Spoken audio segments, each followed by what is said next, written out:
Buenos días. Es un gusto estar en APA en la actividad de esta mañana en forma presencial, con mucha alegría. Y al mismo tiempo estaremos transmitiendo, como es habitual, por nuestro Facebook, nuestro canal de YouTube y por el Zoom. La mesa de hoy es convocada por la Subcomisión de Secretaría Científica que se ocupa del psicoanálisis en los territorios. Exploramos los alcances del psicoanálisis en los extramuros, más allá del diván, en los cuales su presencia e intervención produce efectos. Nos orienta la pregunta acerca de cómo trabajan los psicoanalistas en esa extranjería. Nos detenemos en investigar cómo el discurso del psicoanálisis penetra y se despliega en un maridaje con otros discursos. La Secretaría Científica está dirigida y coordinada por Cristina Rosas de Salas, a quien agradecemos por su destacada gestión. Lo mismo que a Cecilia en realidad, por su colaboración. No quiero olvidarme de Guillermo Amore, quien nos asiste en los aspectos técnicos. La Subcomisión de Territorios está coordinada con mucha eficiencia por la licenciada Cecilia Lauriña, miembro titular. Y los integrantes somos Alejandra Gómez, Raúl Neumann, Carlos Tebel, Laura Trota, Gabriel Finkelevich, Liliana Amarilla, todos miembros de la asociación. La mesa de hoy la estaremos co-coordinando la licenciada Gabriela Friedman, que la tengo acá a mi izquierda, que se ocupará de recoger las intervenciones de las redes, y quien les habla, Annie Krieger. Ambas también somos miembros de la asociación. Voy a moderar, dando la palabra a nuestros ilustres invitados, a quienes volvemos a agradecer su gentileza de acercarse en esta fría mañana y brindar su experiencia y saberes en torno al tema que nos convoca, que tiene como objetivo interrogarnos sobre las múltiples sexualidades, con la mirada desde la cultura. El fenómeno trans nos interpela como un desafío que los psicoanalistas recogemos a la altura de la clínica, sin dejar de teorizarlo. Bueno, lo trans es un síntoma social, abona un nuevo paradigma de lo humano, nos trae un nuevo discurso. Son preguntas.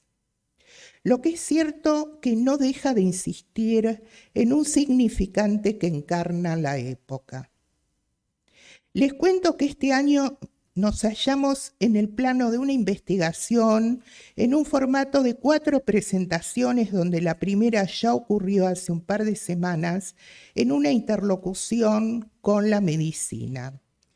La de hoy será junto a los 3 invitados que nos entregarán la mirada de la cultura. El dispositivo de hoy será similar al de la mesa anterior. Nos detendremos en la escucha del material que nos será transmitido y sobre el cual reflexionaremos en las próximas 2 reuniones de este año. Tengo el gusto de presentarles a Gonzalo Aguilar, a Natalia Steinberg y a Eva Paula Arraigada. Bueno, Gonzalo Aguilar va a comenzar a contarnos su recorrido. Él es muy perfil bajo, muy perfil bajo.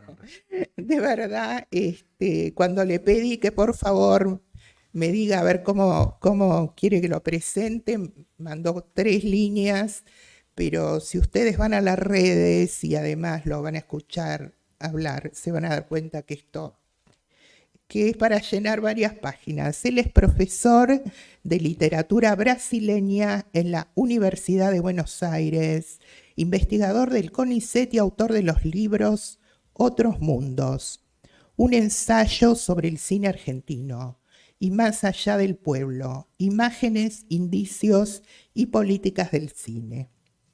Fue curador de la muestra Las Metamorfosis, que se exhibió en el IMS de San Pablo y en el Malva de Buenos Aires. Bueno, para terminar, quiero decirles que yo pienso que esta es una mesa fuera del ordinario, Napa, o sea que es una mesa extraordinaria. Bueno, la palabra a Gonzalo, por favor. Bueno, gracias a APA. Ya estuve acá algunas veces, así que estoy contento del retorno y estar en esta mesa con Gaby, que me conozco hace muchísimos años, Ani, Paula y Natalia. Bueno, mi presentación está vinculada a una muestra que hubo en el Instituto Moreira Salles, que es Instituto de Brasil, es el archivo más importante de fotografía de América Latina, y después pasó al Malva, que estuvo entre noviembre y marzo de este año.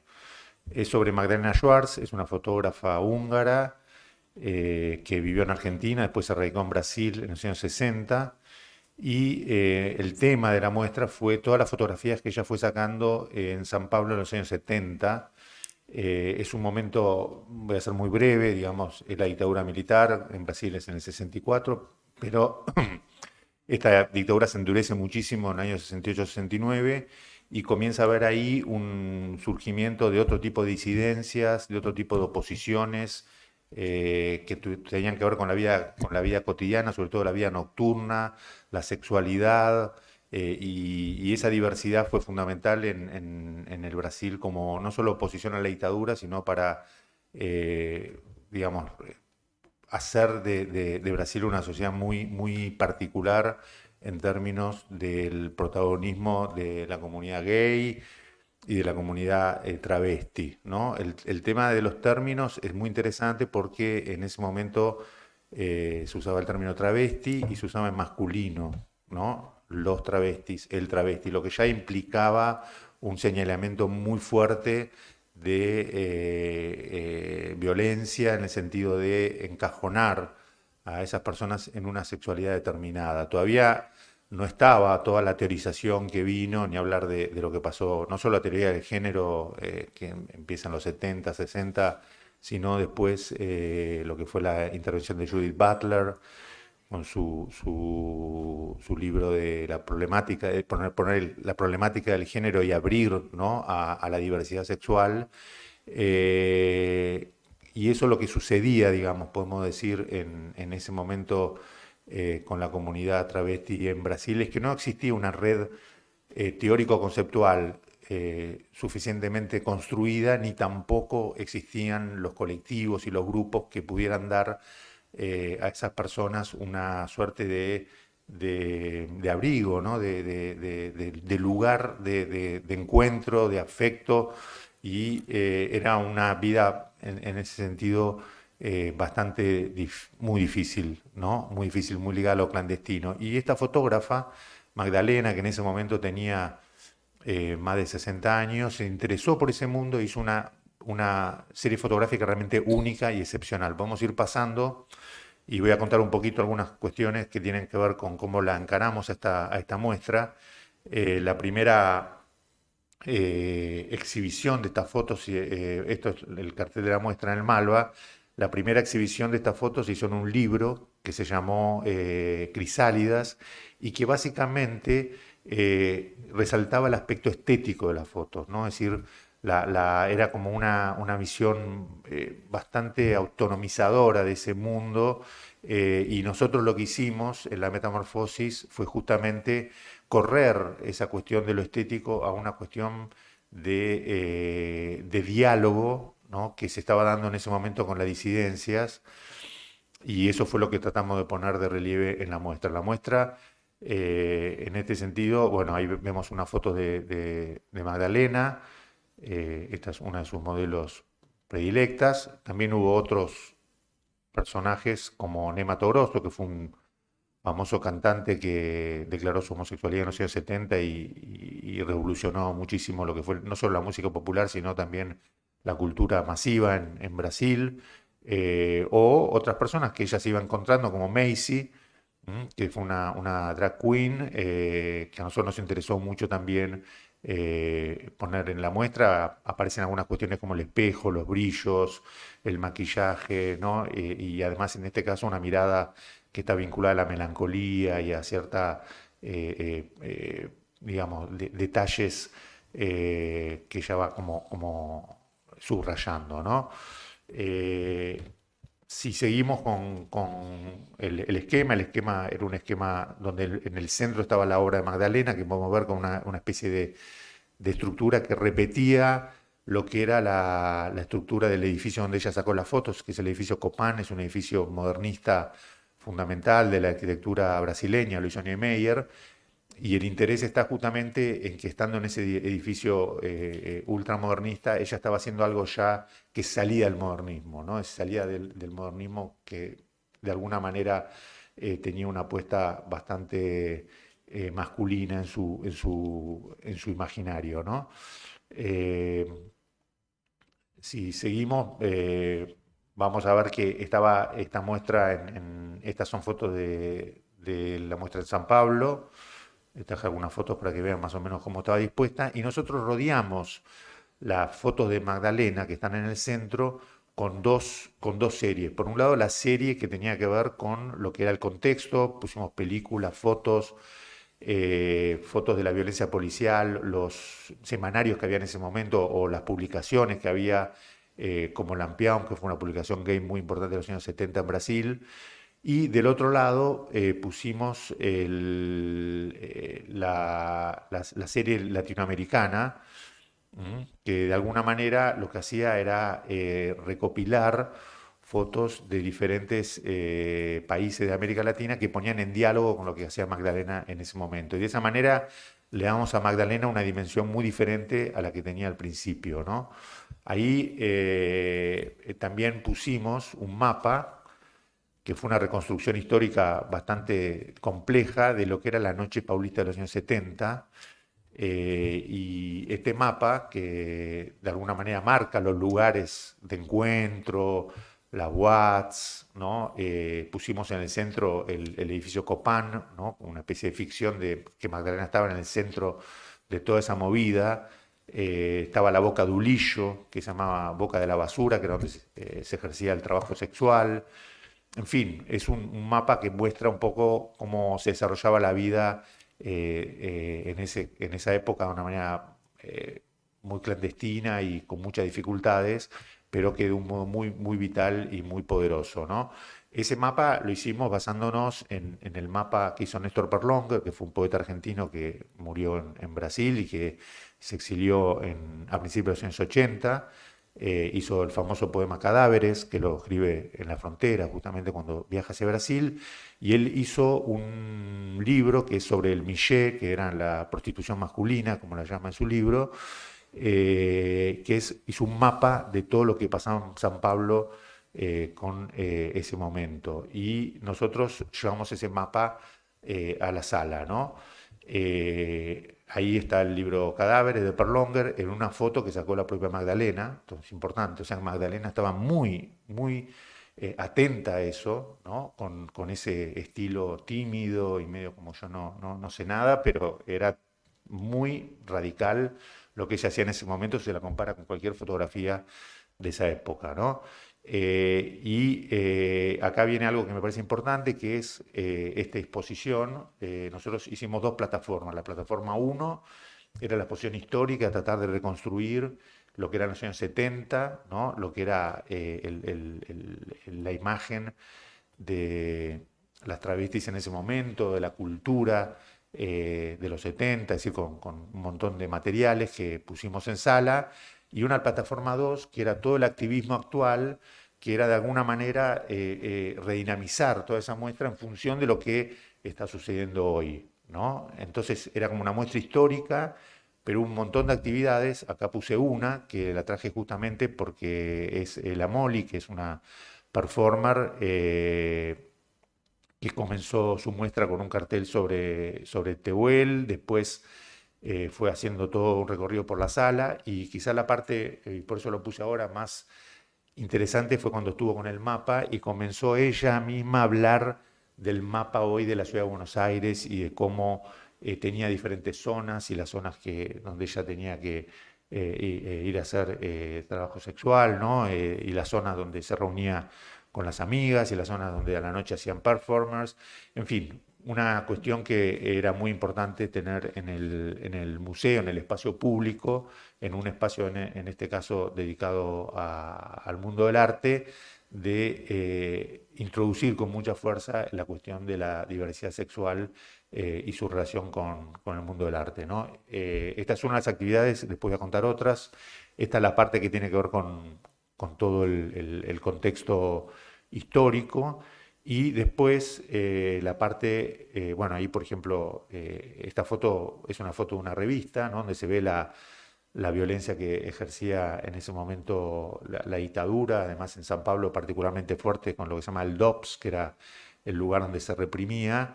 Y esa foto es una foto de un periodista, Yuka Martins, que nos pareció muy importante, la dimos bastante relevancia, porque retoma toda la tradición de Goya, ¿no? Recuerdan el fusilamiento de Mayo de Goya, donde se ven la cara de las víctimas y uno se identifica con los rostros y los torturadores o los represores aparecen como anónimos, ¿no? Como deshumanizados, ¿no? Se le ven los rostros, no se le ven nada más que parte de los cuerpos, ¿no? Entonces, pese a que en Magdalena había mucho glamour en las fotos y las modelos buscaban ese glamour en esa relación que tenían con Magdalena tan especial, también nos importaba poner el lado B de la cuestión, ¿no? Es decir, mostrar que no era solamente glamour, sino que ese glamour también estaba relacionado con estas situaciones, ¿no? Películas, revistas, personajes muy conocidos como Rogeria o Roberta Clos, que de hecho también tuvo bastante repercusión acá en la Argentina en ese momento, la revista Lampion, donde salió esta foto, y la parte argentina o latinoamericana. Empezamos con Argentina, empezamos con el estudio Luisita, con dos modelos vedettes que fueron muy reconocidas en su momento, que estuvieron en el Teatro Maipo, ¿no? Que fueron fotografiadas por Luisita, que es una fotógrafa colombiana. Ambas viven, ¿no? Y lo que nos pareció importante también es meter la cuestión de los archivos, ¿no? Porque no hay tantas fotos de artistas de los años 70 sobre el mundo trans, de fotógrafos, digo, más o menos consagrados o del canon, pero sí hubo un trabajo excepcional con los archivos. En el caso de Argentina, Claudia Pia Baudraco comenzó con el trabajo, que después continuó Belén Correa, que nos ayudó muchísimo en la muestra.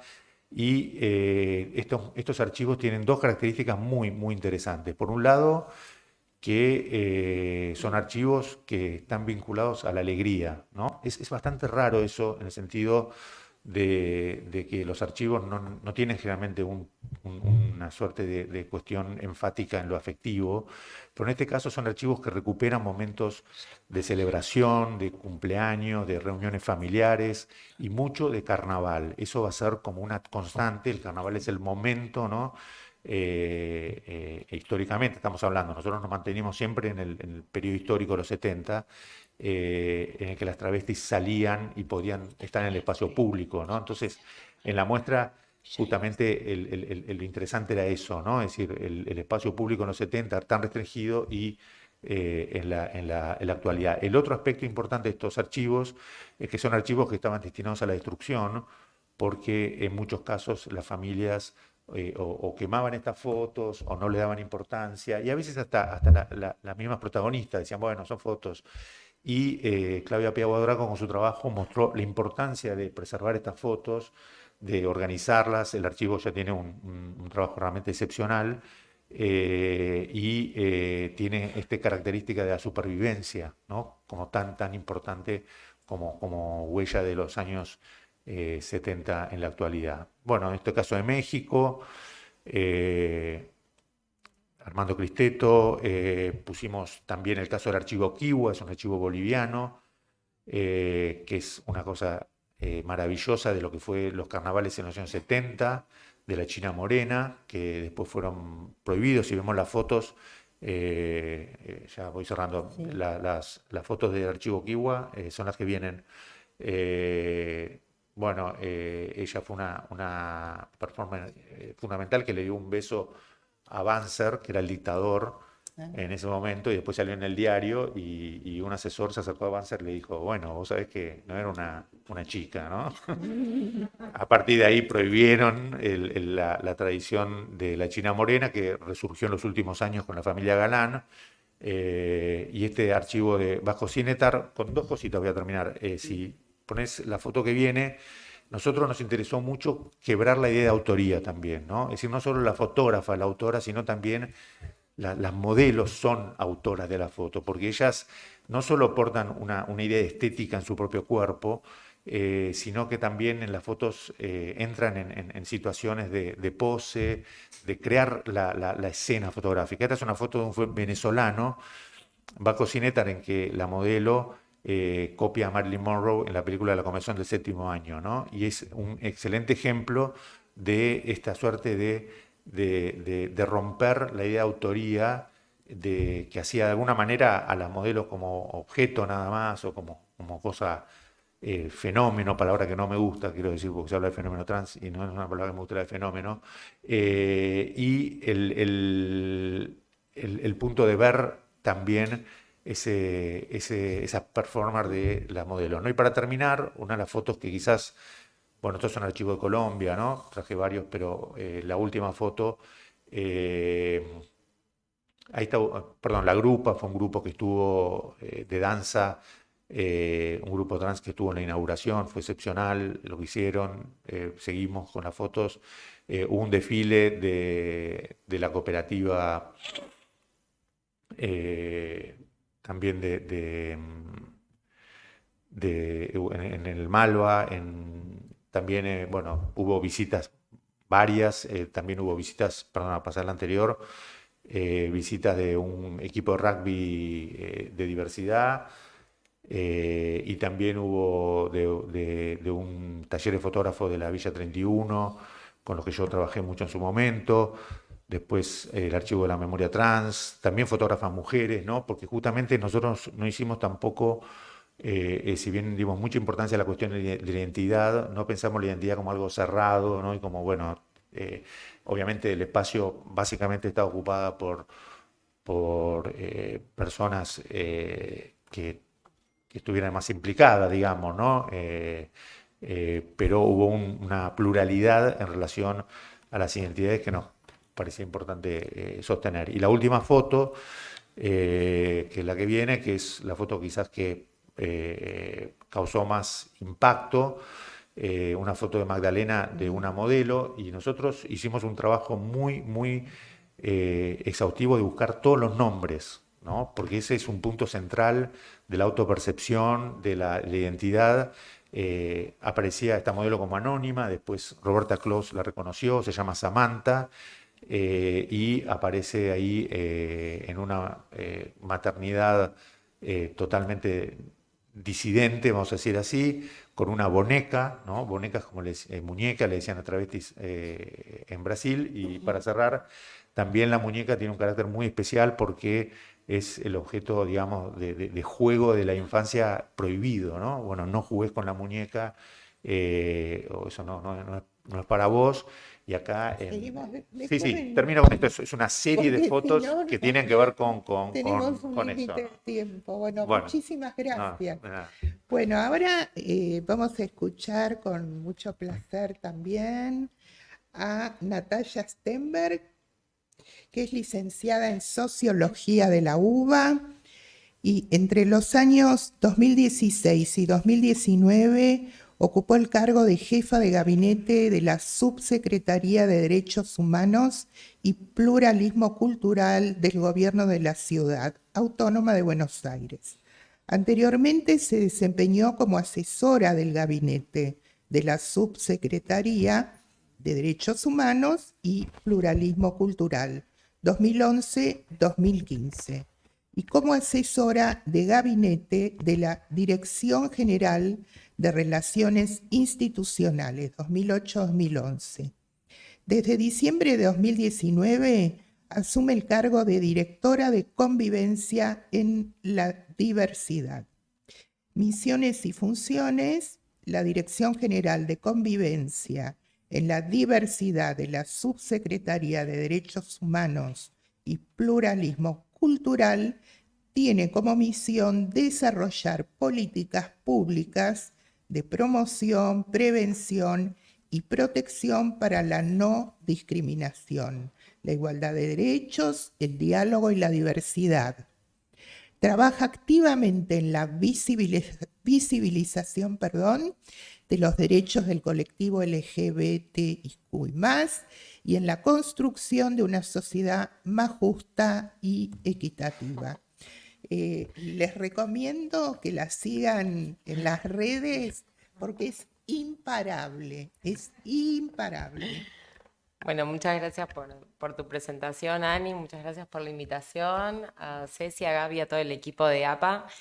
Bueno, así como decía Ani, vengo en representación de lo que es la Subsecretaría de Derechos Humanos del Gobierno de la Ciudad. Tengo a cargo la Dirección de Convivencia en la Diversidad, que es la dirección que promueve políticas de protección y promoción de los derechos del colectivo LGBTIQ. Así que hoy más que nada vengo a contarles un poquito qué es lo que hacemos y cómo lo trabajamos, un poco pensando desde este nuevo paradigma que Ani mencionaba en la introducción, de cómo estamos tratando de repensar un poco lo que son las políticas públicas desde una mirada, desde una perspectiva de la ciudadanía como un sujeto diverso, tratando de dejar atrás lo que es el binarismo de género que estaba como atravesando todas las políticas públicas hasta estos años, ¿no? Así que bueno, un poco lo que, en primer lugar, digamos, lo que hacemos desde la dirección, somos órgano de aplicación de una ley, que es la Ley Antidiscriminación de Ciudad de Buenos Aires. Por eso recepcionamos todo lo que son denuncias de discriminación por orientación sexual e identidad de género. Trabajamos muchísimo en lo que son los casos, atendiendo los casos de violencia de género del gobierno de la ciudad internamente en distintos protocolos, y ayudamos también en la elaboración de protocolos de distintas instituciones públicas o privadas. Y por otro lado, digamos, atendemos todo lo que tiene que ver con la promoción de derechos a través de un programa, no sé si está por ahí la presentación, no, pero igual no hace falta, pero pasamos un par de filminas, ahí va, una más. Bueno, ahí está un poquito como guía lo que hacemos. Tenemos dos patas muy grandes, dos programas muy grandes en los que basamos todo nuestro trabajo. En primer lugar, trabajamos a través de un programa que se llama Va Convive, en lo que es la capacitación y la sensibilización de distintos espacios públicos y privados en materia de diversidad sexual e identidad de género, ¿no? Trabajamos, digamos, transversalmente con todas las áreas de gobierno en tratando de aplicar esta perspectiva para también acercar lo que son derechos básicos que tenemos todas las personas, pero que muchas veces se ve dificultado el acceso. Entonces, por eso nos valemos de esa articulación, trabajando con el Ministerio de Seguridad para lo que es, digamos, la atención a la violencia, formando a la policía de la ciudad en un programa de capacitación también para los policías que están en formación y para lo que son las superintendencias de género. Trabajamos muchísimo en la capacitación de agentes de servidores públicos, digamos, del ámbito de la salud, con hospitales y centros de salud públicos y privados también. Trabajamos muchísimo con el Ministerio de Educación en lo que tiene que ver con la implementación de la ESI, la Ley de Educación Sexual Integral. Acompañamos transiciones dentro de lo que son los ámbitos educativos. Trabajamos también en lo que es la formación docente en muchos casos, acercando un montón de conceptos que ahora son una herramienta básica y fundamental para aquellos que trabajan con las juventudes. trabajamos muchísimo en lo que es la asistencia social. Nosotros como gobierno de la ciudad, digamos, como área de diversidad somos una puerta de acceso, pero funcionamos como un poquito como Ministerio de Seguridad, un poquito como Ministerio de Salud. Una vez que la persona llega, nosotros decimos que tenemos que darle todo tipo de respuesta, todo lo que esa persona viene a buscar, así que funcionamos un poquito como cada ministerio en ese sentido, trabajando situaciones de que pueden tener que ver con situaciones habitacionales, situaciones de acceso a la salud, muchísimo con lo que es la empleabilidad de la población trans. Dentro de, si bien trabajamos, digamos, con todo lo que es el colectivo LGBTIQ, hacemos un foco en particular en lo que tiene que ver con población trans, que dentro del colectivo es tal vez la población más vulnerable. Así que bueno, tenemos un programa que es como el otro programa complementario, una pata muy importante de la dirección, que es el Plan Integral de Acceso al Trabajo para Personas Trans, desde donde trabajamos en un circuito y en un asesoramiento y un acompañamiento para que las personas puedan insertarse laboralmente, entendiendo que es esa la puerta para insertarse en otros ámbitos, digamos, sociales y poder realmente sostener y hacer valer otros derechos, como lo es el acceso a la educación, a una vivienda digna y demás. Así que bueno, en este plan que nos llena de orgullo, la verdad, porque empezó hace un par de años, desde el año 2016-2017, y ya se han incorporado unas 140 personas, tanto en el ámbito de gobierno de la ciudad como en el ámbito privado, perdón. Trabajamos con muchísimas empresas también que toman nuestros talleres y nuestras capacitaciones porque también nos piden colaboración para generar ese cambio cultural que necesitan dentro de sus estructuras. Así que ahí estamos con nuestro programa, que también lo ponemos a disposición. Hoy me acompaña parte de mi equipo de la dirección. Está Michelle Dranovsky, Cecilia Rodríguez, que trabajan arduamente en todo lo que tiene que ver con el acceso a derechos y con la capacitación. Así que también ponemos a disposición para aquellos a quienes les interese en tomarlos y tener un poco más de cercanía a estos conceptos, podemos hacer un encuentro, eso lo dejamos abierto. Y bueno, después en todo lo que tiene que ver con promoción de derechos, ahí dice promoción cultural, deporte y diversidad de espacio público, porque son desde todas las áreas desde las que trabajamos y entendemos que hay que romper, digamos, con esta lógica de binarismo de género. En lo que tiene que ver con el deporte, con el acceso al deporte, al desarrollo deportivo, trabajamos en conjunto con la Secretaría de Deportes, también repensando un poco lo que son la lógica de las categorías de varones y mujeres, entendiendo que, digamos, hoy por hoy, el otro día hablábamos de si eran nuevas identidades o siempre habían existido y nosotros decíamos, no, son identidades que siempre existieron. Lo que ahora estamos haciendo con las leyes que tenemos también es adaptar políticas que estaban súper atrasadas porque no estaban siendo dirigidas a toda la ciudadanía. Entonces, al trabajar un poco desde el espacio público, desde la visibilidad cultural, desde el deporte y otras aristas, lo que hacemos en realidad es devolver un poco ese acceso a los derechos, esa representación cultural que estaba un poco invisibilizada. Así que bueno, eso es un paneo general. No sé si quieren que siga un poquito. En todo caso, Bien, después con las preguntas. dale, Bueno, perfecto. muchísimas gracias. No, por favor, ¿no? ustedes. Bueno, ahora vamos a tener el súper placer de escucharte, Eva Paula Arraigada, que cuando le preguntamos cómo quiere que la presentemos, solo dijo militante peronista y activista trans. Ahora, hablando con ella en la pre de esta reunión, ahora la van a escuchar, ella tiene además, ¿no? Un encuentro o desencuentro, vamos a pensarlo, con los psicoanalistas, no con el psicoanálisis.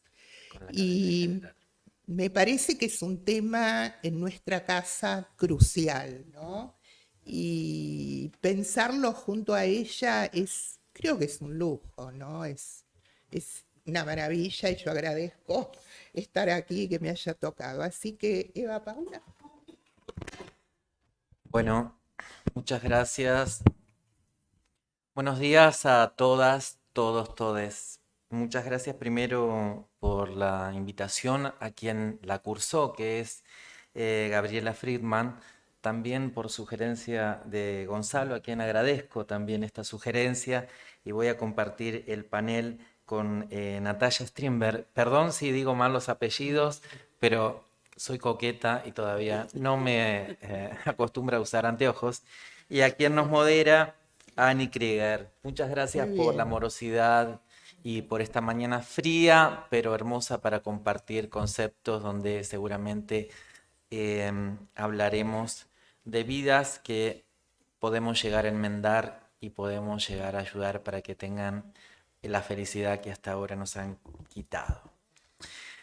Yo creo que esto que planteaba recién Ani tiene que ver no con una historia de desencuentro, sino con la falta de la voz propia en los espacios académicos. No solamente en los espacios donde está la formación del psicoanálisis o de los profesionales del psicoanálisis, sino en el resto de los espacios académicos donde todavía el saber popular no lo habita. Y esto es algo que quizás es más que un planteo a los psicoanalistas y a las psicoanalistas, es un planteo político. Lo tomo porque vos lo mencionaste. Sí. No es un desencuentro con los y las psicoanalistas, si hubiera algún les también, sino con ciertas formas en que se forma a los futuros profesionales. En la Universidad de Buenos Aires, todos quienes hayan pasado por ahí, hay un caso testigo que todavía hoy, en el 2022, se toma como material de estudio, que es el caso Roberto. El caso Roberto habla de la autopercepción de una persona trans. Una feminidad trans. La violencia se ejerce ya en el mismo nombre al enunciarla con un género con el cual ella no se autopercibe, por lo cual los profesionales o los futuros profesionales ya empiezan con una deformación. Y difícilmente con una deformación en su formación puedan llegar a tratar las problemáticas que tiene nuestro colectivo. Eso sucede en las universidades, en todos los espacios, podría decir, de nuestra sociedad, porque está la ausencia de la voz propia.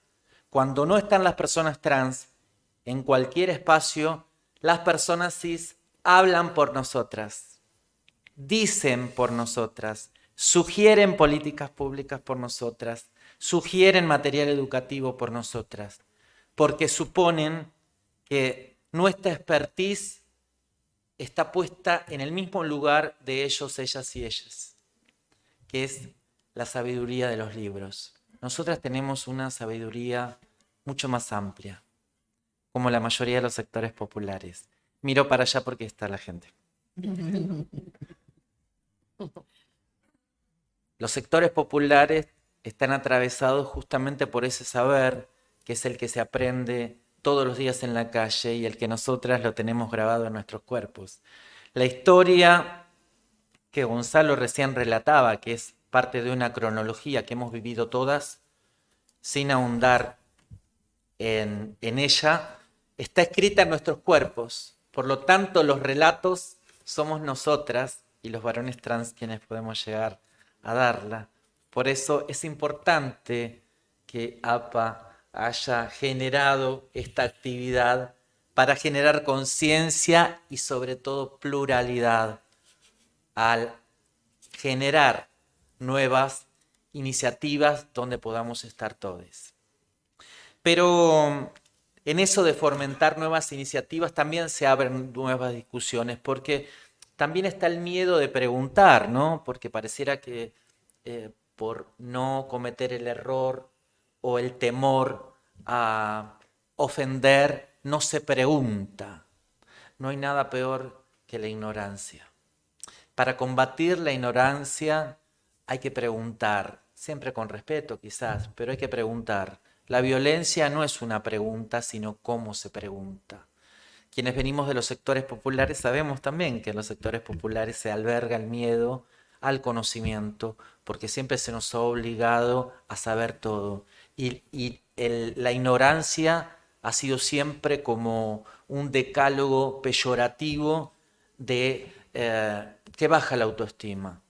Hay que cambiar los conceptos y las palabras también para entender que estamos en una nueva época donde se abren otros paradigmas y donde el paradigma de que unos pocos, y voy a usar el pronombre masculino, porque lo que siempre está presente es el patriarcado, unos pocos fueron felices, nosotras venimos a hablar de un nuevo paradigma, que es que todas, todos y todes podamos ser felices también. Cuando vos hablabas de esa alegría que había, y cuando hablo de vos, y me estoy refiriendo a Gonzalo,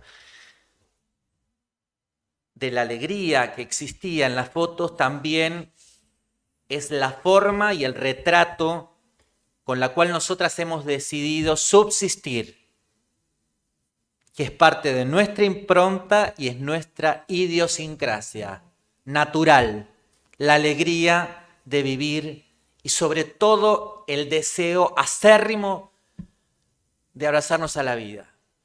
Porque la violencia que... Ay, ¿por qué grito, no? Sí, no. Somos poquitos.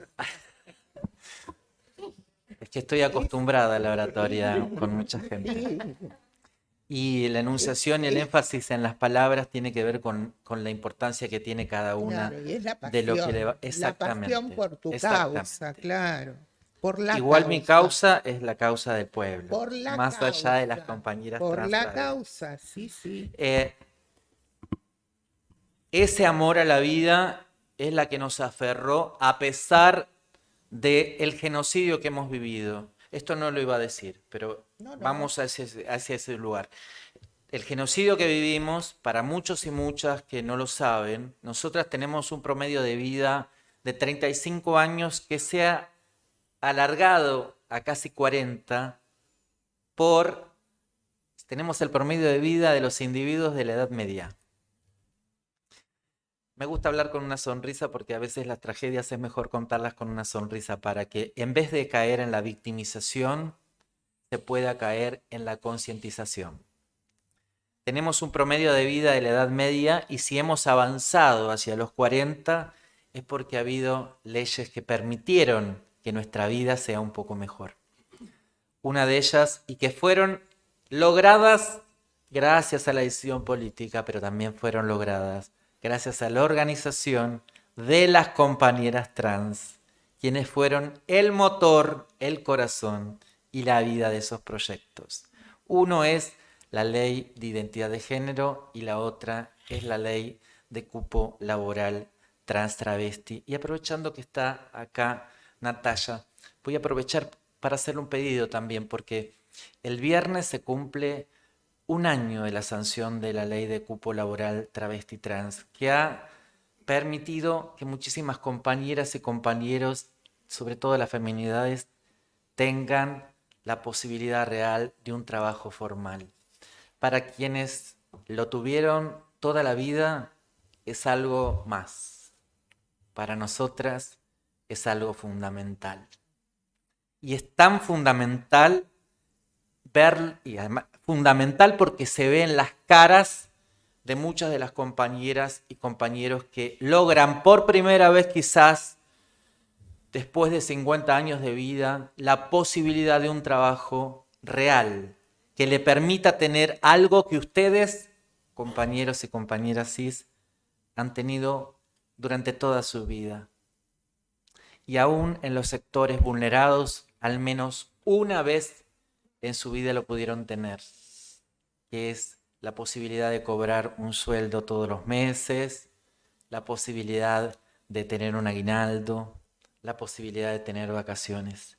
Esta construcción de esa sociedad mejor es lo que tratamos nosotras también de generar como aporte.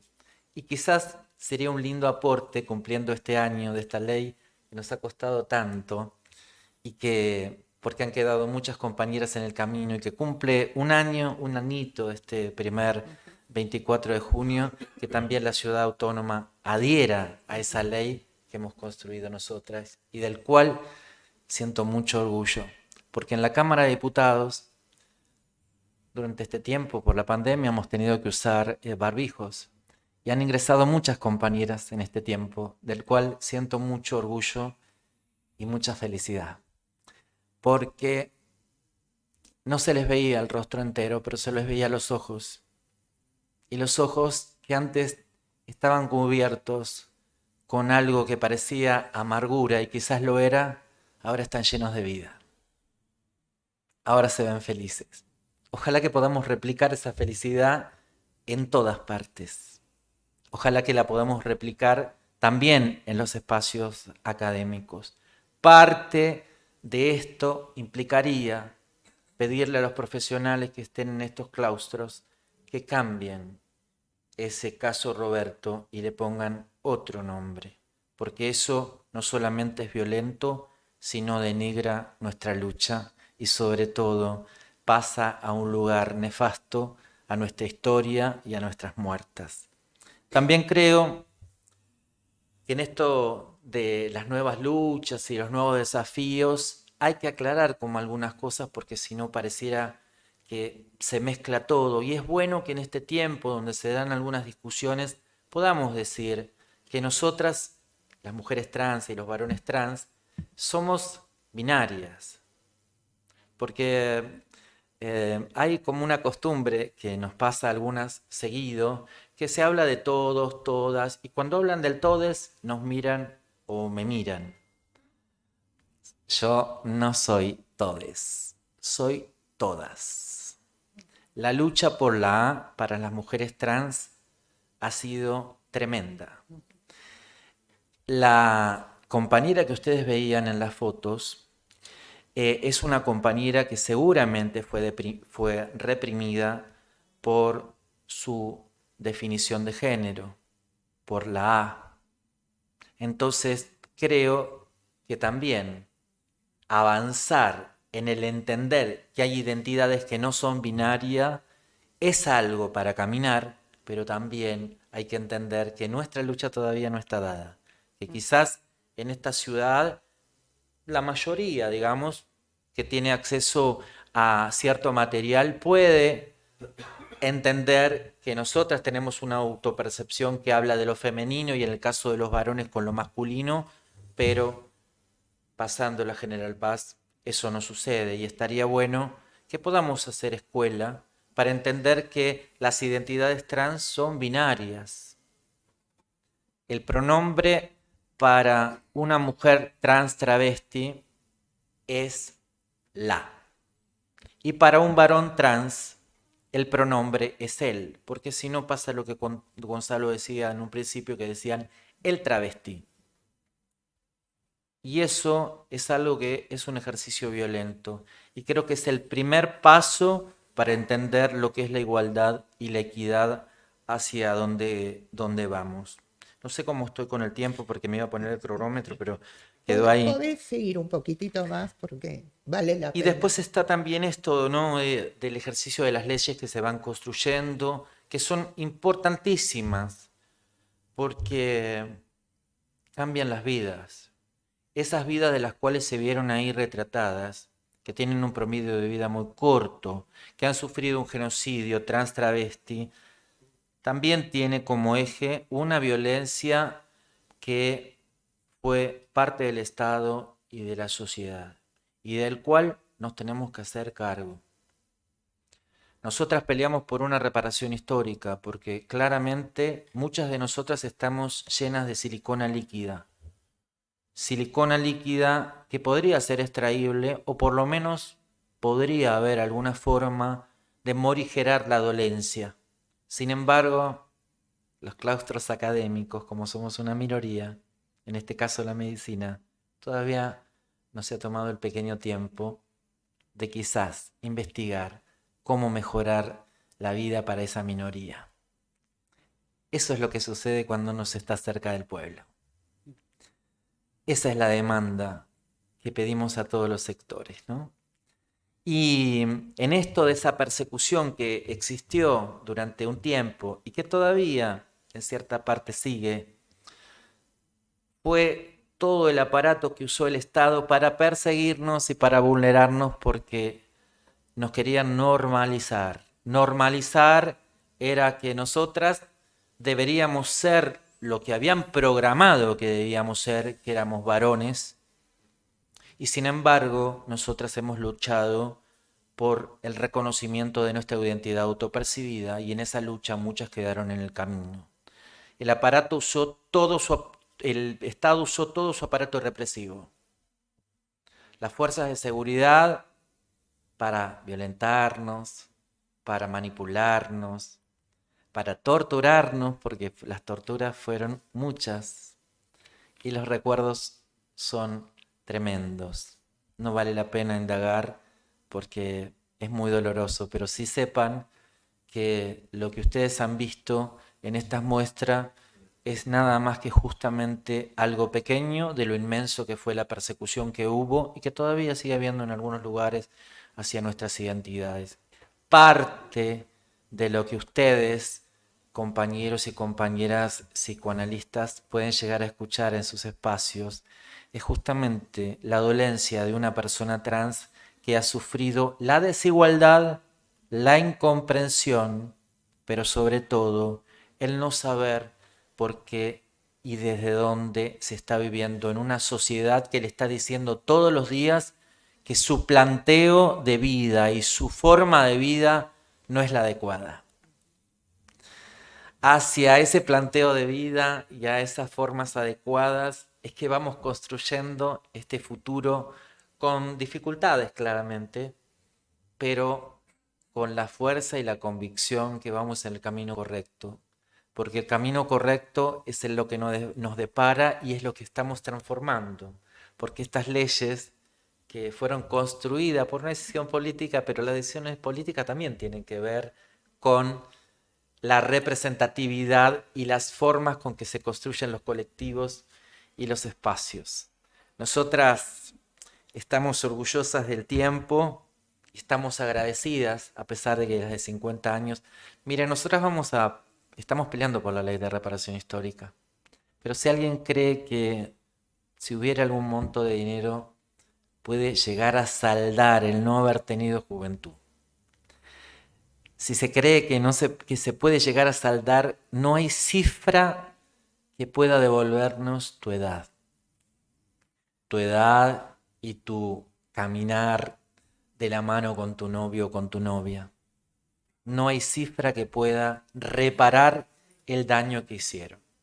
Lo que sí se puede hacer es trabajar en conjunto para que lo que nos quede de vida sea esto: la amorosidad, la alegría de compartir un espacio plural en una casa hermosa, llena de luz, llena de sonrisa, donde nos sintamos parte de lo que se construye. Porque creo que en el fondo siempre hemos buscado ser igual al resto. Nunca quisimos ser distintas. Fue un accidente quizás, pero la lucha siempre ha sido por tener los mismos derechos y tener los mismos deberes. Y no quiero, antes de terminar, de recordar a alguien que fue una precursora en este país, de la cual no se nombra mucho porque es incómodo nombrarla. Es incómodo nombrarla para el feminismo porque era una mujer que luchaba por el derecho a maternar. Y es incómodo para el feminismo levantarla por su procedencia partidaria. Esa mujer, allá por los años 60, exactamente en el año 65, ya aparecía en las crónicas, en los diarios y revistas, peleando por su autopercepción. Hoy hay íconos que nos quieren imponer sobrenombres que fueron el testigo, o las testigos en este caso, de la lucha de nuestro colectivo. Y es extraño que no se nombre a alguien que allá por los 60 estaba peleando por su autopercepción. También no se dice de que para las militantes que venimos de los partidos políticos es importante hablar de que a esa misma persona en el año 97, cuando todavía se nos estaba persiguiendo y había un aparato de parte del Estado persecutorio hacia nuestras identidades, esta mujer pelea desde la política, que es la herramienta que transforma la vida de los pueblos, pelea un lugar y es precandidata a intendenta de Quilmes, 97. Muchas de nosotras andábamos corriendo por alguna callecita de Buenos Aires de la policía, mientras ella en la provincia de Buenos Aires, ya estaba peleando para ser candidata. Candidata a intendenta es no solamente ser candidata de las personas trans, sino de las personas cis en el conurbano. Y vuelve a repetir la osadía en el 2007, intentando ser candidata a diputada. Esa mujer también fue muy nombrada y se la llamó la Madre de la Patria en los años 90, llegó hasta la misa de Mirta Legrand, porque fue detenida y estuvo en todos los portales. De hecho, se hizo, para quienes tienen mi edad se van a acordar quizás de un programa que se llamaba Yo fui testigo y sin condena, que se le hizo un especial y Ulises Dumont hacía su personaje y el nombre de esa mujer se llama Mariela Muñoz. Mariela Muñoz crió a más de 20 hijos, hijas, hijos e hijas. Mariela Muñoz fue una mujer que para nosotras, para quienes venimos del espacio en el cual yo pertenezco, que se llama la Nelly Omar, es alguien que es emblemático, porque sentó las bases de la alegría de vivir, del desafío de maternar siendo una mujer trans, pero también el desafío de querer modificar la vida de todos, estando nosotras insertas. Ese es nuestro desafío, ese es nuestro sueño y ojalá que lo podamos compartir con los compañeros y las compañeras de APA, no solamente para que la Ciudad Autónoma de Buenos Aires tenga un presente y un futuro mejor, sino también para que lo podamos compartir con el resto del país y, ¿por qué no?, con el resto del mundo, porque hemos sido, por suerte, hemos sido bandera de derechos para el resto del mundo con parte de las leyes que hemos conseguido hasta ahora. Gracias. Bueno, la verdad que no tengo mucho para decir. Creo que todos estamos muy conmovidos, pero tenemos que darle la palabra a nuestra compañera Gaby Friedman, que nos va a contar, porque acá hay un efecto de la COVID acá adentro, ¿no? Pero en las redes también está el efecto de la COVID y hay mucha gente que nos estará viendo y que han preguntado y bueno, queremos responderles, conversar un poco porque el tiempo, lamentablemente... Sí, Gaby. Bueno, muchas gracias a la Secretaría Científica, a toda APA y especialmente muchas gracias a Gonzalo Aguilar, a Paula Arraigada y a Natalia Steinberg. Hay felicitaciones y comentarios muy emotivos de todas partes del mundo, de Milán, saludan, mucha gente del interior y felicitan a la mesa. Después tenemos algunas preguntas o algunos comentarios. Graciela Campins dice: excelente, claridad en la exposición, importante la inclusión del saber popular, también pensaba en nuestras comunidades originarias. Liliana Pérez le pregunta a Natalia cuáles son las problemáticas con las que se encuentra. Gloria Cordeu también hace una pregunta similar, dice si puede exponer más acerca de los programas de educación. Ale Gómez dice, conmovedor, valiente y lúcido testimonio de Paula Arraigada, mis felicitaciones. A Gonzalo Aguilar, muchas gracias por tan estético y testimonial muestra artística. Felicitaciones. Sí, si leo, les quito lugar a que puedan hacer sus comentarios porque hay muchísimos. No sé si querés que siga. Me parece que va a ser más jugoso que... Yo creo que sí. Más jugoso que... bueno, que quién quiere hablar, ¿no? Ya hay una pregunta.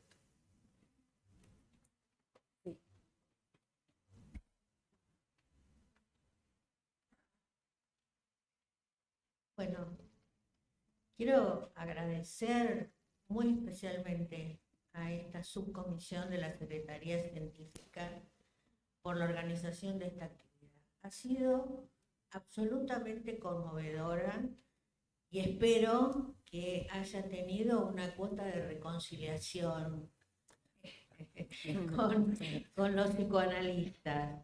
Es nuestra idea, ¿no? Nosotros, yo coincido en que a veces estamos alejados del saber popular. Y me parece que esto es muy importante lo que dijeron acá. Es muy importante la muestra que trajiste.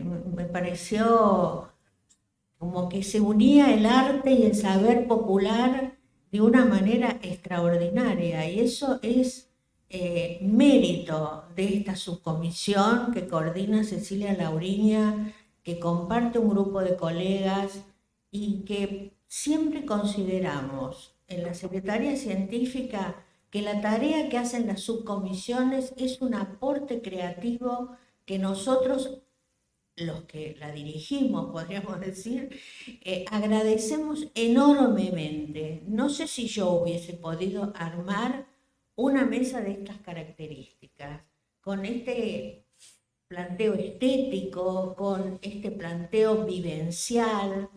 Cuando vos hablabas, ¿sabés de qué me acordaba? Del libro de Camila Sosa Villada, que lo aprovechamos para recomendarlo, donde aparecen esas vivencias, ¿no?, de lo popular. Realmente un libro conmovedor. Ver a una funcionaria, podríamos decir, tan joven y pudiendo intercambiar con estas experiencias. Yo les agradezco un montón a los tres que han participado y a los miembros de la subcomisión. Realmente ha sido un aporte de eso que nosotros queremos para la Secretaría, ¿no es cierto?, que se basa no solo en un pluralismo teórico, sino esto que pluralismo, podríamos decir, que se da también en los territorios. Así que muchas gracias a todos. Ceci Lauriña. Una cosita sola.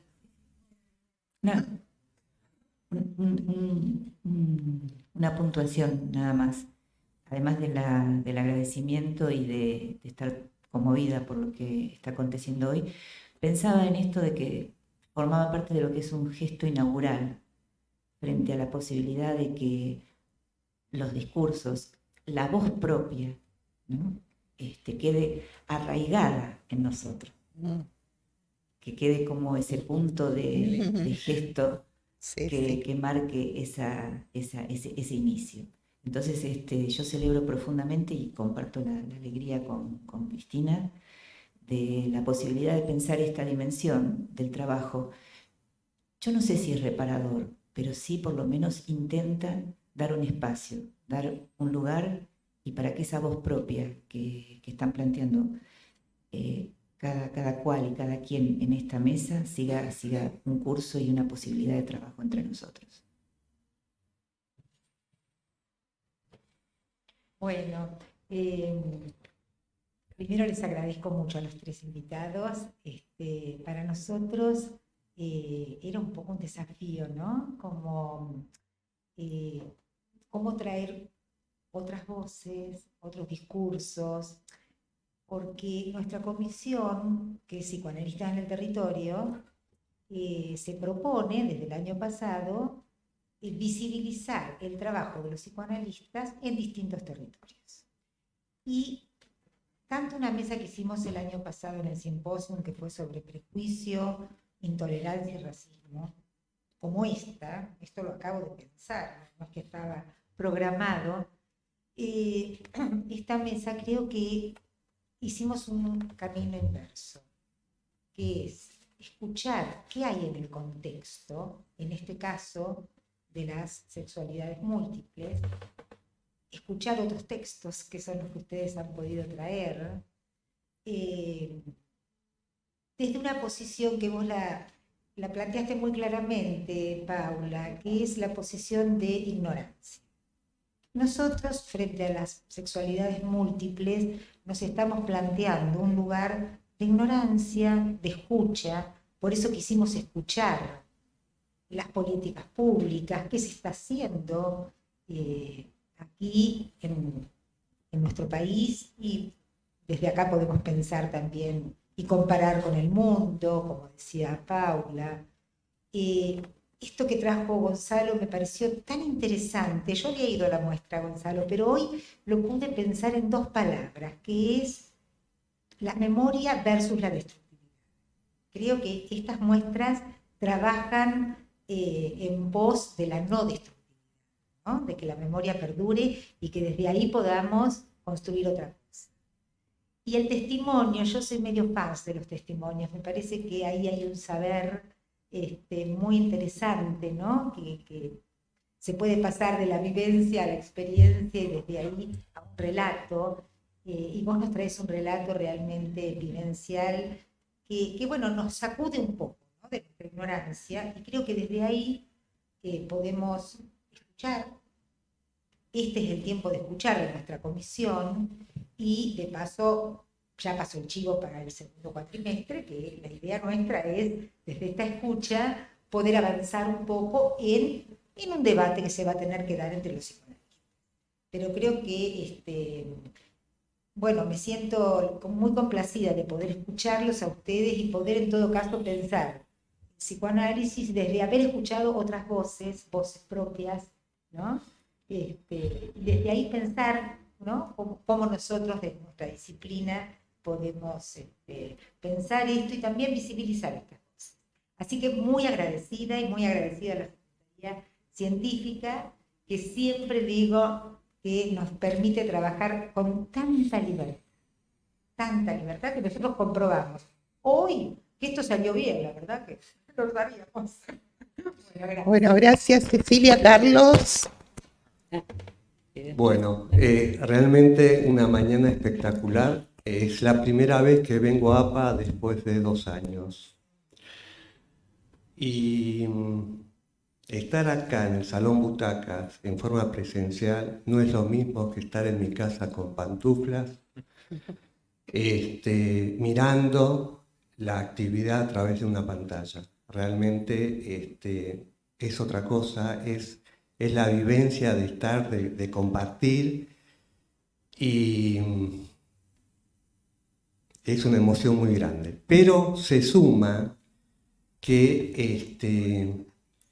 he escuchado una mesa tan extraordinaria y que agradezco tanto a la Secretaría Científica, a Cristina, a Cecilia, y también a Cecilia Lauriña acá, que me haya convocado a estar en la Comisión de Territorios, porque realmente es un orgullo que APA esté trabajando en esta línea, ¿no es cierto?, dando lugar a que el psicoanálisis esté fuera del consultorio y escuchando estos temas apasionantes, y que APA, el orgullo que se dé en APA, eso me enorgullece mucho. Y pensaba, asociaba cuando Guillermo presentaba la obra de Magdalena, lo asociaba a, como psicoanalista, me venía a mi cabeza a Sándor Ferenczi, un psicoanalista húngaro, justamente, y que él trabajaba con, por fuera de lo oficial, de que se estaba armando ahí en ese momento, 1930, las discusiones que tenía con Freud. Sí, ya terminó. Sí, no Pero tenemos tiempo. bueno, asociaba esto que justamente Magdalena como húngara y que ella empezó a trabajar justamente con ese momento, en la década del 70, con las personas marginales, como lo hizo Ferenczi en Budapest. Esa coincidencia me pareció maravilloso, ¿no? El discurso de Paula, una cosa impresionante, y Natalia, que la estoy viendo, y digo, ¿quién empezó a trabajar en la escuela primaria directamente? Bueno, muchísimas gracias. Carlos, muchas gracias. Bueno, medio minuto cada Sí, uno. yo quería decir algo en relación a esto que comentabas y lo del caso de Roberto me parece que es bastante importante ponerlo porque el psicoanálisis fue pionero en el descubrimiento de la sexualidad, vamos a decir. O sea, Freud, cuando habló de la sexualidad infantil, bueno, fue todo un escándalo y todo lo que hizo el psicoanálisis fue muy revolucionario. En ese momento, en los años 20, Alemania, Hungría, bueno, todo el imperio austrohúngaro, Viena, que se estaba deshaciendo, era un lugar de una libertad sexual increíble, ¿no? Basta recordar a Magnus Hirschfeld, que creó el Instituto Sexual, que fue después destruido por los nazis, y que fue donde se hicieron las primeras grandes investigaciones y la primera gran biblioteca que hubo de diversidad sexual. Y así todo, el psicoanálisis ha seguido un camino por la normalización muy poderoso, a tal punto que hoy resulta como sorprendente decir, bueno, hablar de esto, es decir, el psicoanálisis como que abrió la puerta y después la cerró, ¿no? Esa es la sensación que a mí me queda. Y en ese sentido, lo del caso Roberto me parece como muy, muy fuerte de decir, bueno, hay algo ahí que no está, que no está pensado, ¿no? Que no está suficientemente desarrollado y que es llamativo, digamos, ¿no? Nada más que eso quería comentar. Acá, Natalia, que quiere... No, para cerrar un poquito nada más, me parecía interesante esto que decía Ceci de pensar desde la gente, digamos, desde el pueblo, hacia nuestras disciplinas, hacia nuestras profesiones. La verdad que no solo el psicoanálisis, la medicina, la salud pública, la educación y un montón de ámbitos, tenemos una deuda enorme con la población trans.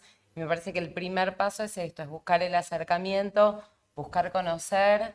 Para eso, obviamente, nosotros quedamos a disposición de todos ustedes cuando quieran, digamos, que hagamos un encuentro donde podamos profundizar un poquito más sobre la historia y sobre cuál es la problemática, que como decía Paula, lo más importante, digamos, que me parece que hay que atender es que la problemática se traduce en que las personas trans viven en un promedio de 35 a 40 años, que es muy poco, y eso tiene que ver con la exclusión en el sistema de salud, tiene que ver con la imposibilidad de acceder al circuito laboral, a la educación, a una vivienda digna, a ser expulsados de sus casas, de sus comunidades, de emigrar de sus provincias, porque en sus pueblos, digamos, o en distintas partes fueron personas muy excluidas. Entonces nosotros tenemos una responsabilidad que es urgente y que hace muy poquito tiempo nomás que con la ley de identidad de género estamos teniendo, digamos, este marco, este contexto para mejorar muchísimo como sociedad, entonces que tenemos que aprovecharlo. Así que bueno, felicito por la iniciativa y agradezco por la invitación. Bueno. Déjame un segundo. Okay. ¿Me querías decir algo? Quería nombrar solamente a Freud. Un segundo. Porque si no, la mesa no puede cerrar sin nombrarlo. Solo eso. No, quería... En realidad la palabra del enojo fue de Ani, no es una palabra que yo haya usado con respecto a los psicoanalistas. Sí creo que tienen un rol y una labor muy importante, muy trascendente y sobre todo que puede aliviar y ayudar a mejorar las vidas. Porque buscando la imagen, nosotras desde nuestros espacios, que bien tiene que ver con el peronismo, siempre se busca imágenes como para poder explicar las cosas con mayor naturalidad para que todos puedan entender. Y pensaba en el rol de las psicoanalistas, en esto de desatar nudos. Me apareció la Virgen también en ese momento. De desatar los nudos que a veces quedan en nuestro subconsciente, que también hace que no podamos tener una vida mejor. Ya que estamos hablando de las psicoanalistas del territorio, sería genial que pudiéramos trabajar todo esto, porque hay una gran necesidad de poder comprender qué es lo que nos pasa, porque comprender desde esa ignorancia positiva sobre los mandatos, las decisiones que hemos tomado en nuestra vida, también hace que podamos mejorar y que nuestro futuro, por lo tanto, sea más próspero y más feliz. Miren qué tarea, miro para acá pero no hay nadie. Miren qué tarea preciosa que tienen ustedes, justamente el poder dar una mano amiga para desatar esos nudos, desandar esas dolencias y colaborar a esa mejoría de la vida. Les dejo como propuesta y como sueño que trabajemos en común por desatar todo eso que estuvo anudado y que está anudado por la amargura y la falta de ayuda y la necesidad para construir algo que sea próspero y que sea una vida y una sociedad donde reine el amor y donde reine la igualdad. Gracias. Bueno, Paula, te cuento que Ceci, Carlos, vamos a recoger el guante, ¿no? Entonces ahora nosotros recogemos el guante y tú nos llevarás. No, solo lo que quería decir para terminar acerca de, digamos, a ver, no es maldad, es la humanidad, es lo humano, ¿no? Lo humano tiene y va a tener siempre un horror a lo diferente, ¿no? Que, bueno, en los hechos puede parecer maldad y de hecho, y sí, son cuestiones de mucha maldad los que se han ejercido, los que se ejercen, no solo contra el colectivo, sino contra los niños, contra las mujeres. Mueren mucho más mujeres todos los días, ¿no? Cada 30 horas. Y es increíble que siga pasando eso. Y bueno, es la condición humana. De todos modos, quiero decirte que estamos transicionando, la humanidad está transicionando y que se ha pasado de la vergüenza al orgullo. La palabra orgullo hoy la escuché 10 veces, o sea, es el significante, como decimos nosotros, amo, que hoy pregnó, ¿no?, la mesa. O sea que estamos camino al orgullo, venimos de la vergüenza. Bueno, muchísimas gracias a todos.